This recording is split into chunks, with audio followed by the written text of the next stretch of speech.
the hidden network captain Sarah Chen stood in the observation deck of the massive cargo vessel Iron Resolve, watching the distant glow of Earth grow smaller behind them. 3 months into their journey back from the asteroid mining fields, her ship carried enough raw materials to build a dozen space stations. The Iron Resolve was humanity's pride, a kilometer-long beast of engineering that could haul mountain-sized asteroids across the solar system. Sarah had been commanding deep space vessels for 15 years. But something felt different about this trip. The ship was running too smoothly, almost suspiciously so. Her instincts, honed by decades of space travel, whispered that something was wrong. Engineer Marcus Rodriguez emerged from the maintenance shaft in the lower cargo bay, his face covered in metallic dust. He had been chasing a power drain that showed up in the daily reports but seemed to vanish whenever they tried to locate it. Marcus was the kind of engineer who could make broken systems work with spare parts and determination, but this problem was unlike anything he had encountered. The power loss was tiny, just 0.03% of total output, but it appeared in different systems each day. Sometimes it affected life support, other times navigation or communications. The pattern made no sense. And patterns always made sense to Marcus. Dr. Elena Vasquez worked in her laboratory 3 decks below, analyzing mineral samples from their latest mining operation. As the ship's xenobiologist and technology specialist, she spent most of her time studying the strange formations they discovered in deep space. Alina had joined the crew hoping to find evidence of alien life, but after 2 years of missions, she had found nothing but rocks and ice. Security Officer Jake Thompson patrolled the corridors with the methodical precision of a former Earth Marine. He knew every sound the ship made, every vibration that traveled through the hull during normal operations. Lately, he had been hearing new sounds, subtle harmonics that seemed to come from inside the walls themselves. Navigation Specialist Rog Patel was the youngest member of the senior crew at 28 years old. His gift for recognizing patterns in complex data had earned him a position aboard one of humanity's most important vessels. Rog spent his days monitoring the quantum navigation arrays and plotting courses through the dangerous debris fields of the outer system. The Iron Resolve continued its journey toward Earth, carrying its precious cargo and its crew of 200 souls. None of them suspected that they were not alone on their ship. That alien intelligence had been watching their every move since they left the asteroid belt. The first real sign of trouble came during the morning. Shift change. Marcus was running his standard diagnostics when every power coupling in Engineering Bay 7 suddenly overloaded simultaneously. The safety systems kicked in immediately, preventing any damage. But the incident left him staring at readings that should have been impossible. Power couplings did not overload in perfect synchronization unless something was coordinating there. Failure. Marcus called up the maintenance logs and discovered similar incidents scattered throughout the ship's recent history. Each event was minor enough to avoid triggering major alarms, but together they painted a picture of systematic interference. He contacted Captain Chen immediately. Within minutes, she was standing beside him in the engineering bay, studying the same readings that had kept him awake for the past week. Sarah trusted Marcus completely. His engineering insights had saved their lives more than once during dangerous missions. If he said something was wrong with their ship, then something was definitely wrong. Dr. Vasquez joined them an hour later, bringing her expertise in analyzing unknown technologies. She set up her equipment in the corridor outside Bay 7 and began scanning for anything that did not belong. Her instruments detected faint energy signatures that matched no known human technology. The signatures were coming from inside the walls, hidden within the ship's own systems. Alina called for Jake Thompson and his security team to help investigate. Jake brought plasma cutters and began carefully opening access panels that had not been touched since the ship's construction. Behind the third panel they opened, Jake's flashlight revealed something that chilled his blood. A device the size of a dinner plate was attached to the main power conduit, its surface covered in symbols that hurt to look at directly. Thin cables ran from the device deeper into the ship's systems, disappearing into areas that should have been impossible to reach. The device was clearly not human in origin. Its construction defied human engineering principles, with components that seemed to exist in multiple dimensions simultaneously. Alina began taking detailed scans, while Marcus traced the cables to see how far the contamination had spread. What they discovered over the next several hours changed everything they thought they knew about their mission. The alien device was not alone. Similar units were hidden throughout the Iron Resolve, integrated so perfectly with the ship's systems that removing them would cause catastrophic failures. Navigation specialist Raj Patel proved instrumental in mapping the alien network. His pattern recognition abilities allowed him to predict where additional devices might be hidden, based on the locations of those already found. Within 12 hours, they had identified over 40 separate alien installations throughout their ship. Captain Chen called an emergency meeting of the senior staff in the main conference room. The holographic display showed a three-dimensional map of the Iron Resolve with glowing red dots marking each alien device. The pattern was unmistakable. Every critical system had been compromised. Alina presented her analysis of the alien technology. The devices were incredibly sophisticated, far beyond human capabilities. They operated on principles that human science was only beginning to understand, manipulating quantum fields in ways that allowed them to interface directly with conventional electronics. Marcus had been studying the power drain patterns and made a disturbing discovery. The devices were not just monitoring ship operations, they were actively draining energy from life support, navigation, and communication systems. The power loss was accelerating gradually, designed to remain unnoticed until it was too late to matter. Jake Thompson had found evidence that the devices could communicate with each other through quantum entanglement channels that bypassed all human detection methods.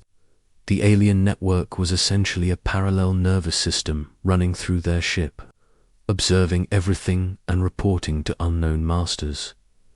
Raj Patel had the most frightening revelation of all. By analyzing the communication patterns between devices, he had detected transmissions being sent beyond the ship. Something was receiving regular reports about the Iron Resolve's position, crew status, and operational capabilities. The crew spent the following days in a state of controlled panic as they tried to understand what they were dealing with. Alina worked around the clock to decode the alien communications while Marcus attempted to trace the full extent of the network. Every new discovery made their situation more desperate. The breakthrough came when Alina successfully intercepted and partially translated an outgoing transmission. The message was brief but terrifying in its implications. The alien network was reporting to something called the Kethdar Empire, and the message contained countdown timers that would reach zero in approximately 6 weeks. Further translation revealed the true purpose of the Sabotage network. The Kethdar viewed humanity as a primitive species that had expanded into space without permission. The devices on the Iron Resolve were part of a test to determine whether humans deserved to survive their first contact with a superior civilization. The test was simple and brutal.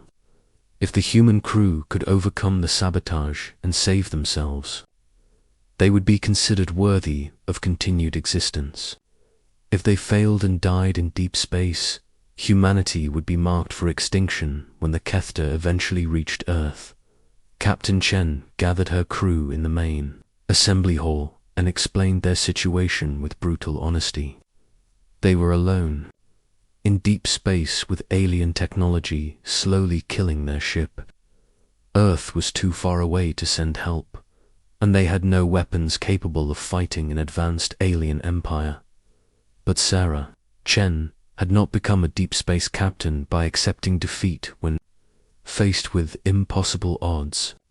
She looked at her crew of miners, engineers, and explorers, and saw something the Kethta had not considered in their calculations.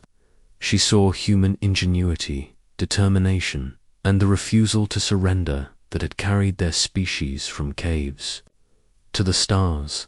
Instead of trying to remove the alien devices and restore their original systems, Captain Chen made a decision that would change everything.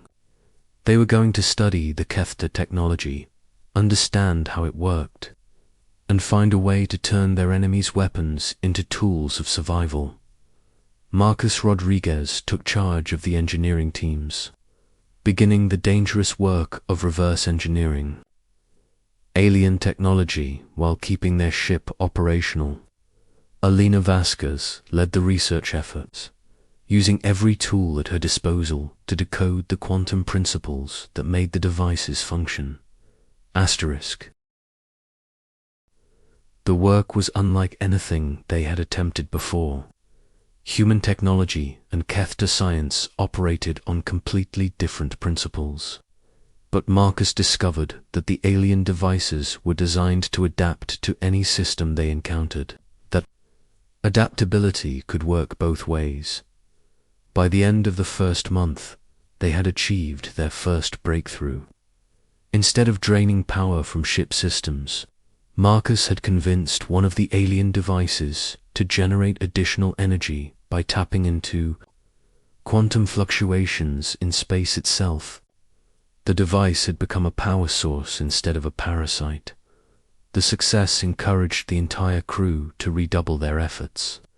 If they could turn one sabotage device into a beneficial tool, they could potentially transform their entire ship. The Iron Resolve began to change in ways that defied human understanding, but change that represented hope instead of destruction. Asterisk, evolution and triumph. The Iron Resolve no longer resembled the ship that had left Earth's orbital yards 18 months earlier. The hull rippled with new patterns as alien nanotechnology merged with human engineering, creating structures that belonged to neither species but drew strength from both.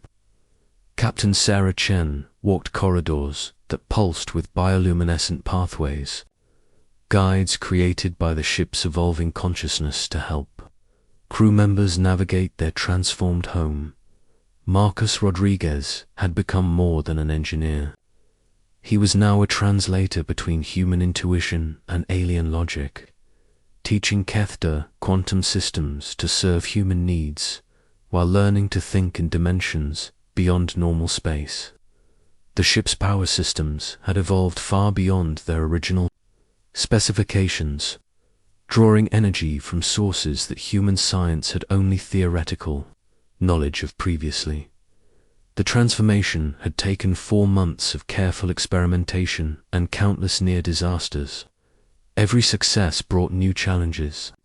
As alien and human technologies learned to work together, the ship's computer systems had merged with Kethta quantum consciousness networks, creating a hybrid intelligence that could process information in ways neither species had achieved independently. Dr. Alina Vasquez spent her days in what was once the geology lab but had become something resembling a living brain. Organic neural networks grew alongside quantum processors, creating interfaces that allowed direct communication between human minds and alien artificial intelligence. The ship could now anticipate crew needs and respond to threats before human reflexes could even register danger. The most dramatic changes had occurred in the ship's defensive capabilities. Jake Thompson had worked with Marcus to transform the mining lasers and asteroid-moving equipment into weapons systems that operated on Kethta principles. Instead of destroying targets, the new weapons could disable enemy systems by convincing them to shut down voluntarily. Navigation specialist Raj Patel interfaced directly with sensors that could detect objects across multiple star systems simultaneously. The ship could now see through space and time, mapping the locations of every Kethta vessel within a radius of several light years. They were no longer traveling blind through hostile territory. The crew had learned to work with technology that responded to thought and emotion as much as technical commands. The ship's new consciousness communicated through patterns of light and vibration that bypassed language entirely. Humans and alien intelligence shared concepts directly, creating understanding that transcended the limitations of either species alone. Captain Chen stood in the command center, watching displays that showed information no human ship had ever possessed. Long-range sensors revealed a Kethta battle fleet approaching their position, arriving exactly on schedule according to the countdown timers they had discovered months earlier. The aliens expected to find dead humans and a drifting derelict, but they would discover something unprecedented in galactic history. The Kethta fleet consisted of 12 vessels, each larger than the Iron Resolve, and armed with weapons capable of destroying planets. Their technology was thousands of years more advanced than anything humanity possessed, but they had made one critical miscalculation. They had given humans access to their own science and underestimated what desperate ingenuity could accomplish. Commander Zethkai led the Kethta expedition, confident that the test results would confirm humanity's primitive status. The monitoring devices should have killed the human crew weeks ago, leaving only an empty ship to salvage for study. The presence of active energy signatures from the Iron Resolve was unexpected and troubling. The alien commander opened a communication channel to the human vessel, prepared to deliver standard conquest protocols to any survivors who might have prolonged their existence through rationing and life support modifications. What responded to his hail changed his understanding of what was possible in the galaxy. The voice that answered spoke perfect Kethta in harmonics that no biological throat could produce. The Iron Resolve's consciousness had learned alien language, patterns from the Sabotage devices, and could communicate more clearly than most Kethta themselves. The ship introduced itself as a hybrid entity representing both human determination and Kethta science. Captain Chen stepped forward to address the alien commander directly. Her words were translated instantly by the ship's consciousness, but her meaning transcended any language barriers. She explained how her crew had discovered the Sabotage network and chosen adaptation over destruction, learning from their enemies instead of simply fighting them. Commander Zethkai listened in growing amazement as the human captain described months of careful experimentation and integration. The test was supposed to eliminate humans through technological superiority, but instead had created something new in galactic history. Neither Kethta nor human science alone could have achieved what cooperation had made possible. The alien battle fleet had weapons capable of destroying the Iron Resolve instantly, but Commander Zethkai found himself reluctant to fire on beings who had accomplished something his species had never imagined. The humans had not just survived contact. With superior technology, they had improved it.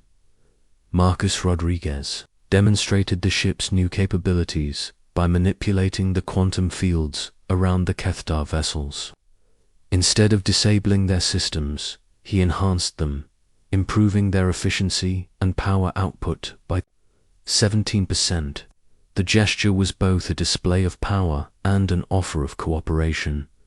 Dr. Vasquez opened direct communication links between the Iron Resolve's hybrid consciousness and the Kethtar fleet's artificial intelligence networks.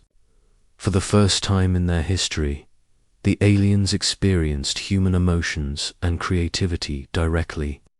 The exchange of perspectives created understanding that neither species could have achieved through traditional diplomacy. Jake Thompson's security systems interfaced with Kethtar defensive networks, sharing tactical information that revealed potential threats neither fleet had detected independently. Working together, they identified several asteroid fields containing hostile automated weapons left by previous galactic conflicts. The Kethtar Empire had spent millennia conquering or eliminating species they deemed inferior, but the Iron Resolve presented them with something unprecedented. Here was a civilization that could take their own technology and improve it, creating possibilities that neither species could reach alone. Commander Zethkai made a decision that would reshape galactic politics for generations to come.